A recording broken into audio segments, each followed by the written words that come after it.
I thought these were such great thriller books, but why does nobody talk about them? I'm gonna talk about them.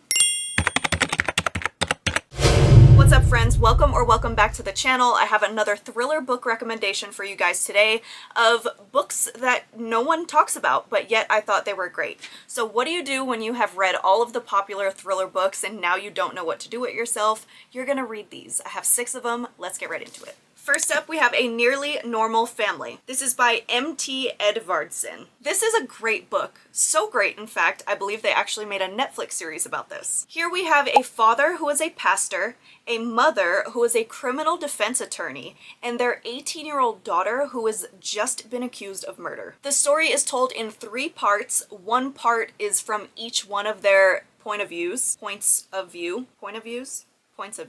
That one always trips me up. But each character in the story is telling their perspective on what happened, and each person's point of view brings a different vibe to the story. The dad's side of the story was just very psychological. The daughter's side had a very serious tone, and then the mother's tone also had a very serious tone in like a matter-of-fact type of way. This book was just so well done, and I flew through it. I highly recommend this one. It is a great story. Next up, we have The Perfect Home by Danielle Kinnitz.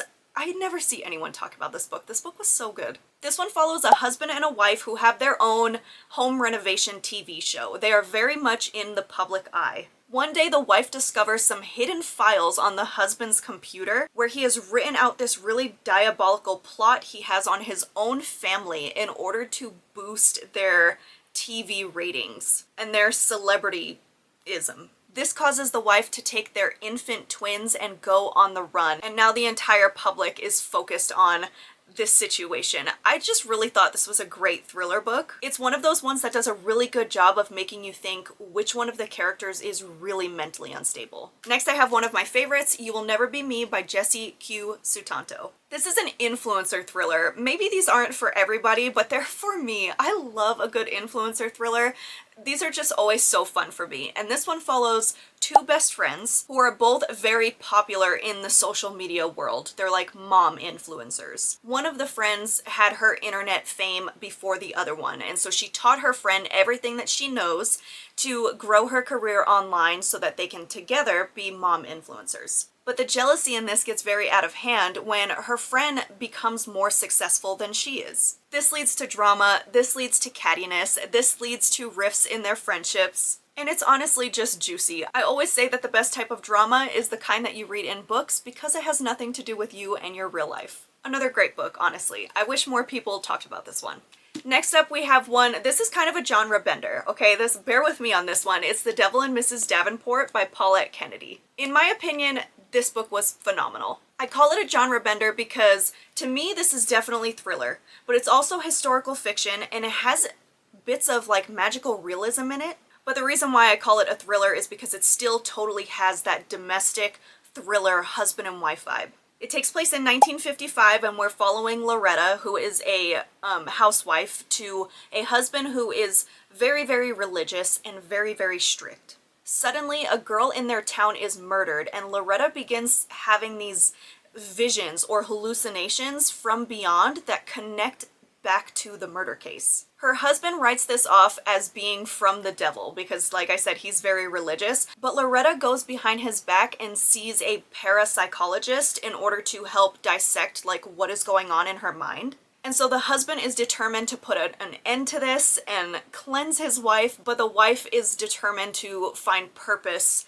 in her life and in what's happening to her. I don't know if I'm doing a good job explaining this one, but this book is honestly fantastic. The way everything is pulled together and comes together, you'll never read anything else like it. It's that unique, and that alone is a win for me. I love a unique storyline, but I just loved this one. I really, really did. Then we have The School for Good Mothers by Jessamine Chan. This is an oldie. I feel like this did have its spotlight at one time, but like currently I never see anyone talk about this one. It's got a bit of a dystopian / Handmaid's Tale vibe, which I really, really enjoy, but it's for sure thrilling. This follows a woman named Frida who made the mistake of leaving her child at home for a second while she ran out.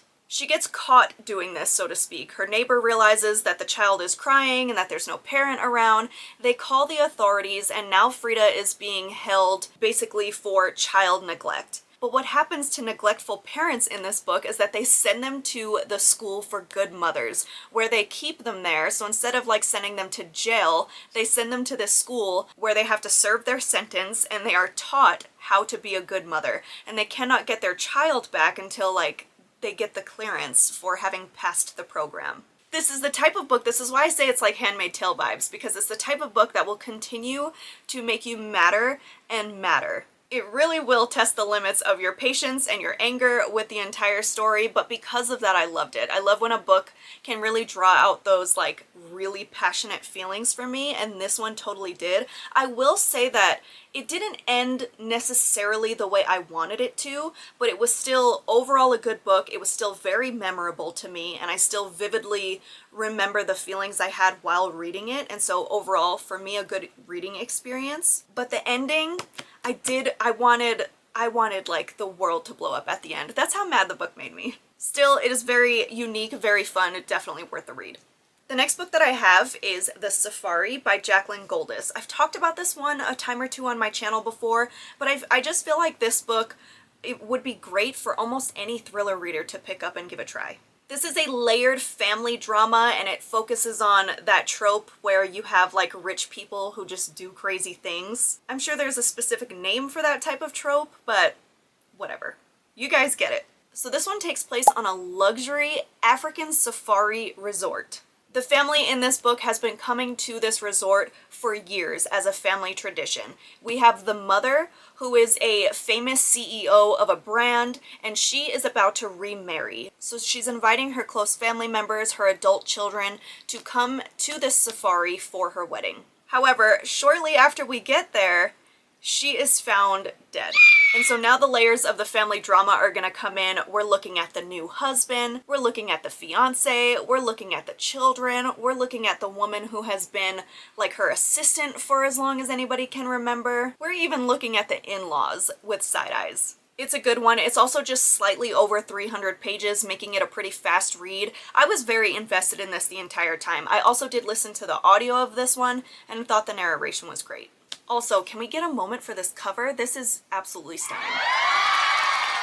And there we have it, the 6 books that I wanted to recommend for this video. Thank you all so very much for being here. If there's anything specific you'd like me to try and create in a video, or a specific type of thriller books to recommend by trope, or even if it's not thriller, we can go horror, we can go fantasy, we can go historical fiction. If there's anything specific you'd like to see from me, let me know and I'll do my best to see what I can come up with for that. And as always, if you guys read any of these books, please come back and let me know what you thought of them. And until then, I will see you guys in the next video.